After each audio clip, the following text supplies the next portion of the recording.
This is Shine Sir. Welcome to Shortcut. Today we are going to study our next poem, Fire and Ice.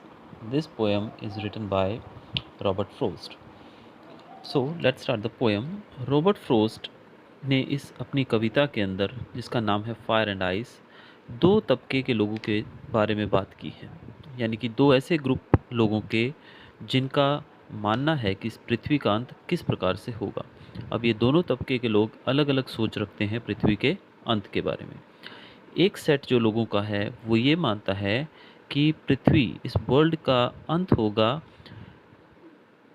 जब ये desires, यानी कि जो human desires हैं, उसके द्वारा इसका अंत होगा। यानी कि इंसानों की जो लालसा है, ग्रीड है सब कुछ पाने की, वो एक दिन, ये जो अनकंट्रोल्ड अनएंडिंग जो डिज़ायर्स हैं इंसान के, ये इन्होंने इंसान को इतना ग्रीडी बना दिया है कि एक दिन ये पृथ्वी जेलसी के कारण इस डिज़ायर्स की भेंट चढ़ जाएगी और इसका अंत हो जाएगा।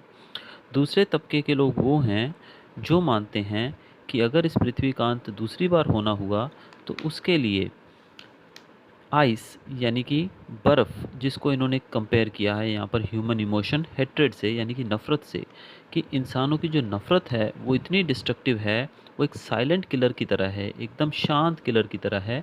तो ये आइस या फिर ये जो नफ़रत है, ये पृथ्वी को फ्रीज़ कर देगी, लोगों के दिलों को फ्रीज़ कर देगी। इस नफ़रत के कारण लोगों के दिलों में एक दूसरे के प्रति प्यार बिल्कुल नहीं बचेगा। लोगों के जो एक दूसरे के साथ इमोशंस हैं वो बिल्कुल ही ख़त्म हो जाएंगे और ये पृथ्वी का अंत हो जाएगा। तो इस प्रकार रॉबर्ट फ्रॉस्ट ने अपनी कविता में दोनों माध्यमों से इस पृथ्वी के अंत के बारे में बताया है। और रॉबर्ट फ्रॉस्ट कहते हैं कि अगर ये धरती, ये पृथ्वी फायर से अंत नहीं हुआ इसका, तो यहाँ पर सफिशेंट मात्रा में, सफिस यानी कि सफिशेंट मात्रा में यहाँ पर आइस भी है, जिसके द्वारा इसका अंत हो सकता है। Thank you friends.